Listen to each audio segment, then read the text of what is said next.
तो साली ने पूछा, बोले जीजा जी कैसे आए? कैसे आए? अपनी बीवी लेने आया हो? तो साली ने कहा, जिसे आप लेने आए हो वो तो विधवा हो गई। भाई इतना भोला वापस लौट आया, बोले फिर क्या लेके जाना? घर पे आया तो माँ ने पूछ लिया, बोले बहू लेके नहीं आया। अरे उसे क्या लेके आता, वो तो विधवा हो गई। तो माँ ने कहा, विधवा हो गई मतलब तेरे होते हुए वो कैसे विधवा हो सकती है?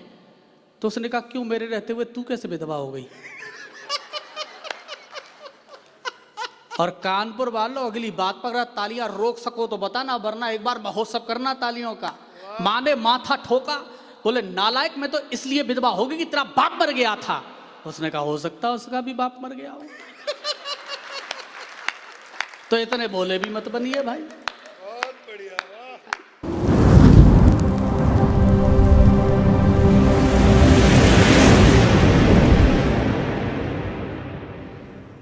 मनवीर भाई सुनिएगा कि खेत खलिहान गांव गली में पले हुए हैं, शोषितों के पांव की बिवाई बन जाते हैं।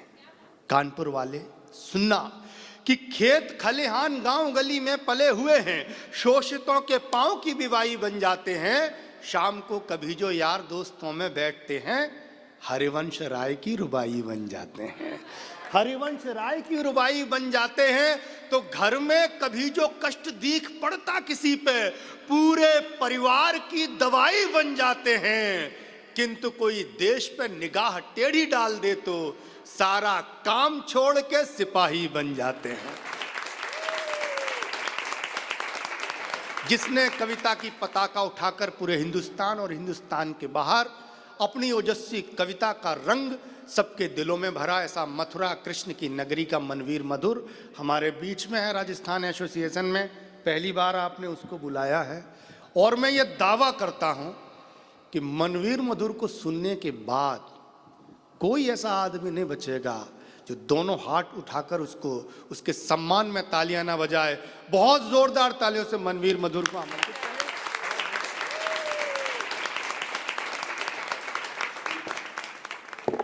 आदरणीय ने अपनी जगह बदली, वहां पहुंचे। मनोज भाई ने कहा कि अच्छा पड़ोस मिल गया है, तो उन्होंने बताया, नहीं नहीं पीछे बैठी है इनकी वाली। इतने तो समझदार हैं कि कहीं भी बैठी हो उसके साथ तो नहीं बैठना है।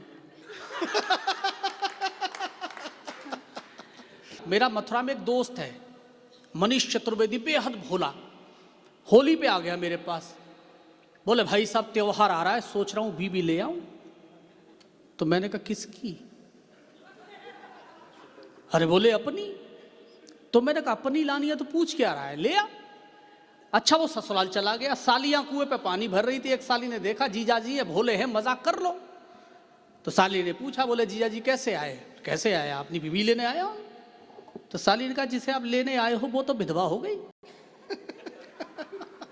भाई इतना भोला वापस लौट आया, बोले फिर क्या लेके जाना? घर पे आया तो माँ ने पूछ लिया, बोले बहू लेके नहीं आया। अरे उसे क्या लेके आता, वो तो विधवा हो गई। तो माँ ने कहा, विधवा हो गई मतलब तेरे होते हुए वो कैसे विधवा हो सकती है? तो उसने कहा, क्यों, मेरे रहते हुए तू कैसे विधवा हो गई? और कानपुर वालों, अगली बात पर अगर तालियां रोक सको तो बताना, वरना एक बार महोत्सव करना तालियों का। माँ ने माथा ठोका, बोले नालायक, मैं तो इसलिए विधवा हो गई कि तेरा बाप मर गया था। उसने कहा, हो सकता है उसका भी बाप मर गया हो। तो इतने बोले भी मत बनिए भाई। बहुत बढ़िया, वाह। तो आनंद में रहिए। तुम्हें लग रहा है कि मेरे होते वो पढ़ेगा? भाई पढ़ेगा तो तब जब मैं हटूंगा, और मेरी कोई इच्छा है नहीं हटने की। पढ़े, बहुत बढ़िया मनवीर भाई। लेकिन थोड़ी देर के लिए मैं यकीन दिलाता हूं आपको, मैं कुछ ऐसा पढ़ने वाला हूं, अगर आपने अच्छा सुना तो मैं वो सुनाऊंगा जो कवि सम्मेलन तो छोड़ दीजिए, हिंदी लिटरेचर में भी नहीं मिलेगा। लेकिन वहां तक पहुंचाने की जिम्मेदारी आपकी है। हम दोनों के साथ में स्थिति है, दोनों ही पक्ष आए हैं तैयारियों के साथ, दोनों ही पक्ष आए हैं तैयारियों के साथ। हम गर्दनों के साथ हैं, ये आर्यों के साथ। भगवान राम पर बहुत सारी बातें कही गई, आपने सब सुनी होगी। मैं बहुत ज़्यादा नहीं पढ़ूंगा क्योंकि मुझे भी समय पता है, लेकिन मैं कोशिश करूंगा जो मेरे पास सर्वश्रेष्ठ है वो आपको सुनाऊं। पहला एक दोहा सुन लीजिए। सिंहावलोकन केवल घनाक्षरी में प्रयोग हुआ है, आज तक मैं हिंदी में दोहे में प्रयोग कर रहा हूं, और पलट पर आनंद आ जाए तो एक बार बताना कि आप कविता सुनने वाले लोग हैं। स्वागत है मंत्री। राम नाम के जाप से हाँ। होता है हर काम।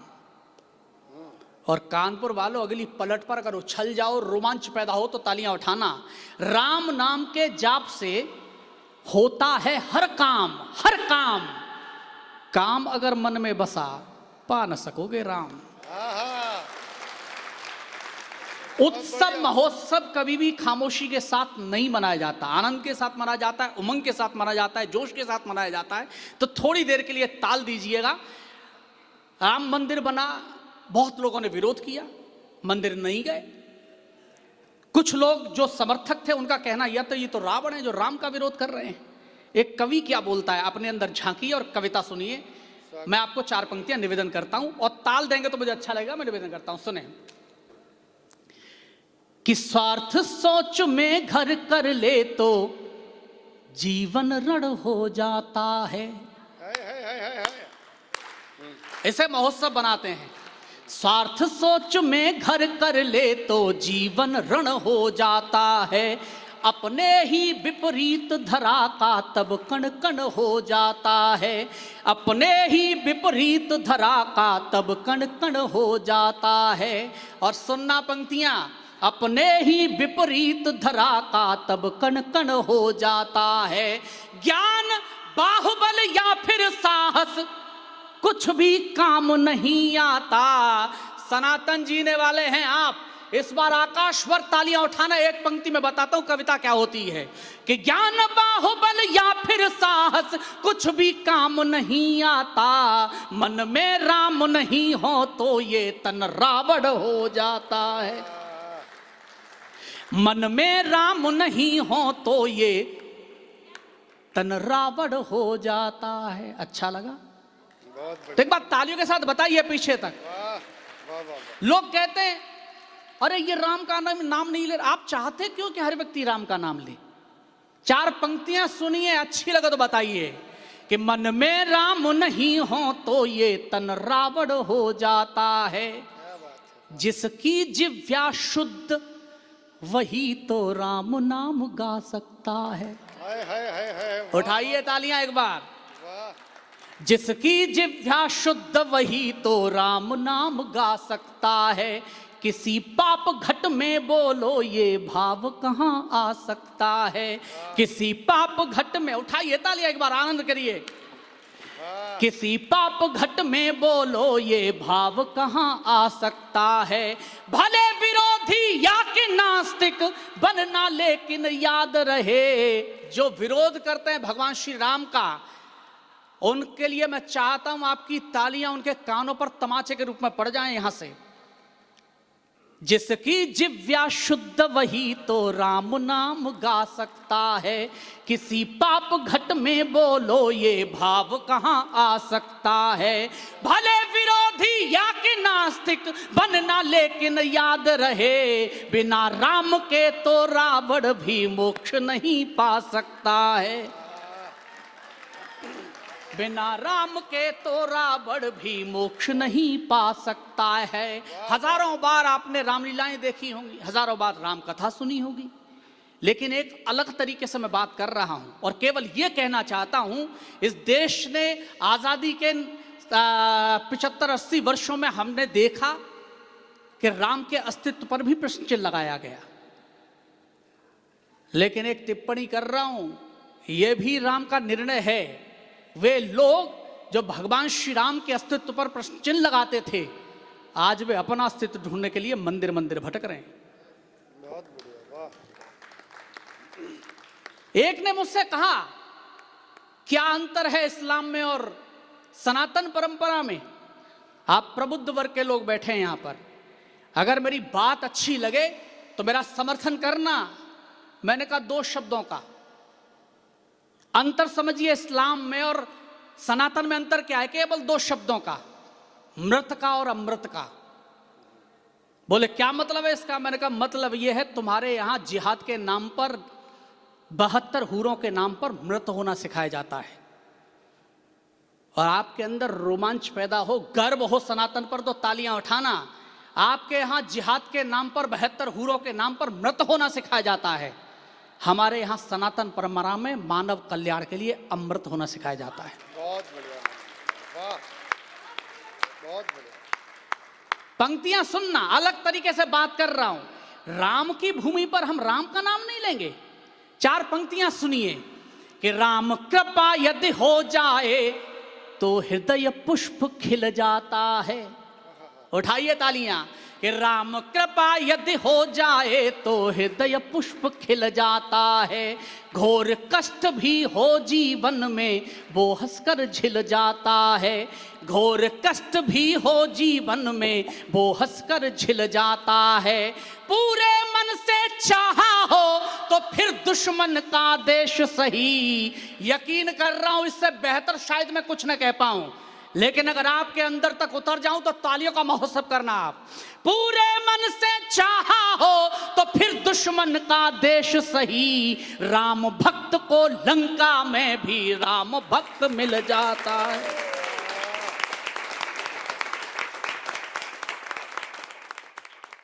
भगत सिंह का, राजगुरु का, सुखदेव का ये शहीद दिवस है। मैं 4 पंक्तियां निवेदन कर रहा हूं, सुने। बर्बादी से जंग लड़ी है तब आबाद हुए हैं हम। अपने अपने पूर्वजों को याद करना। गिने चुने कुछ नाम आपको सुनाई देते हैं इतिहास में, तो आपके पूर्वज क्या कर रहे थे? देश के लिए संघर्ष में हर व्यक्ति ने अपना योगदान दिया, तो आपने भी दिया है, आपके पूर्वजों ने दिया है, उनके लिए तालियां उठाना।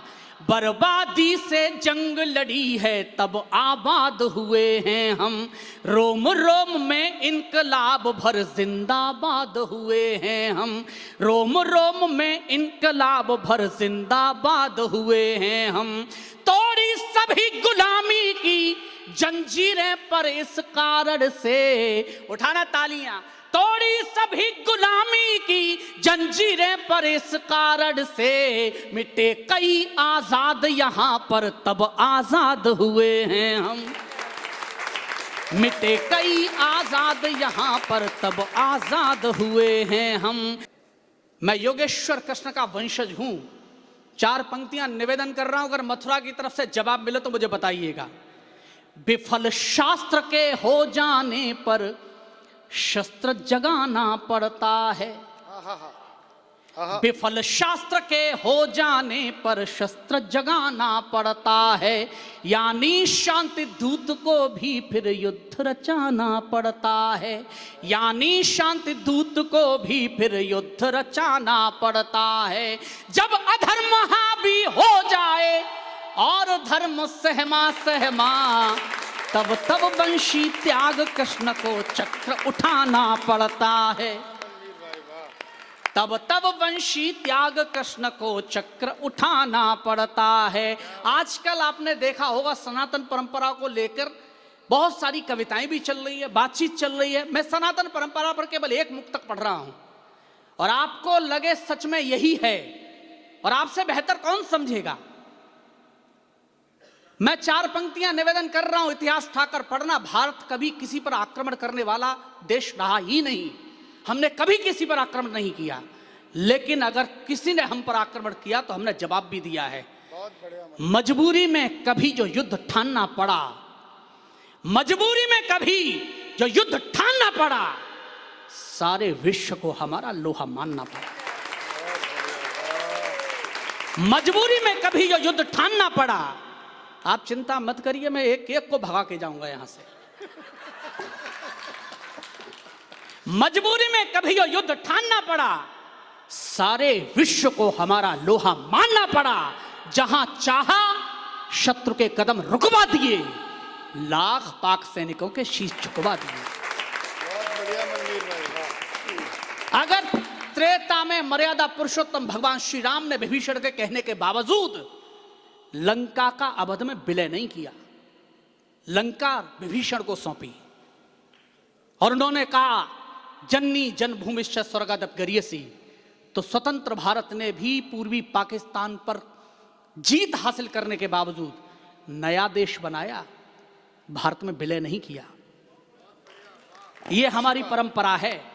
और 4 पंक्तियां पढ़ रहा हूं, फिर बताता हूं, गर्व हो जाए तो मुझे बताना, मैं निवेदन करता हूं कि अपनी पावन परंपरा पर मन से इठलाते हैं हम। उठाइए तालियां। अपनी पावन परंपरा पर मन से इठलाते हैं हम, किसे सनातन कहते हैं ये करके दिखलाते हैं हम, किसे सनातन कहते हैं ये करके दिखलाते हैं हम।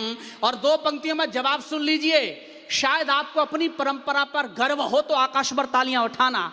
किसे सनातन कहते हैं ये करके दिखलाते हैं हम। चले अरब से मंदिर तोड़े, मस्जिद बनवाई तुमने। राम भक्त क्या करता है, सुनना, उठाना तालियां, आप सबसे आग्रह करता हूं। चले अरब से मंदिर तोड़े, मस्जिद बनवाई तुमने, उसी अरब में बड़े प्रेम से मंदिर बनवाते हैं हम। प्रेम से युद्ध तक की यात्रा है। मैं 4 पंक्तियां निवेदन करता हूं, सुने कि जीवन में प्यार जो करो तो इतना करो कि होठ चुप अखियों का पानी बोलने लगे। जीवन में प्यार जो करो तो इतना करो कि होठ चुप अखियों का पानी बोलने लगे। निकलो समाज की भलाई के निमित्त ऐसे, सच में बुराई पानी पानी बोलने लगे। जिनकी तालियां उठे उनके लिए बहुत बहुत आभार। कि जीवन में प्यार जो करो तो इतना करो कि होठ चुप अखियों का पानी बोलने लगे। निकलो समाज की भलाई के निमित्त ऐसे, सच में बुराई पानी पानी बोलने लगे। परिश्रम में बहे पसीना इतना बहे कि देख ले तो पानी पानी पानी बोलने लगे। परिश्रम में बहे पसीना इतना बहे कि देख ले तो पानी पानी पानी बोलने लगे। और एक पंक्ति युद्ध परंपरा पर बोल रहा हूं, मैं कहता हूं, सुनना कि जीवन में प्यार जो करो तो इतना करो कि होठ चुप अखियों का पानी बोलने लगे।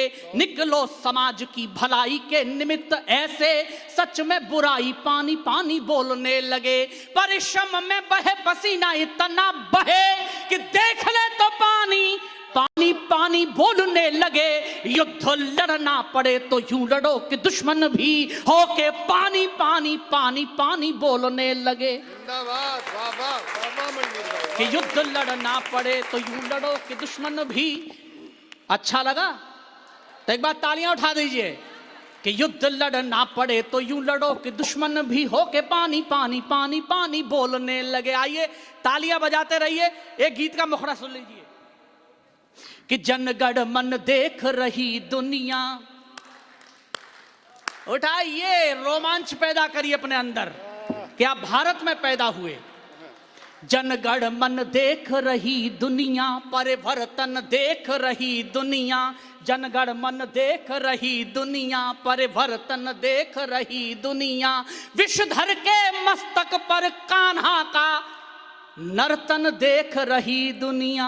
विषधर के मस्तक पर कान्हा का नर्तन देख रही दुनिया। हर दुश्मन से जाकर कह दो ना हारा था ना हारेगा। उठाना दोनों हाथ उठाकर तालियों के साथ।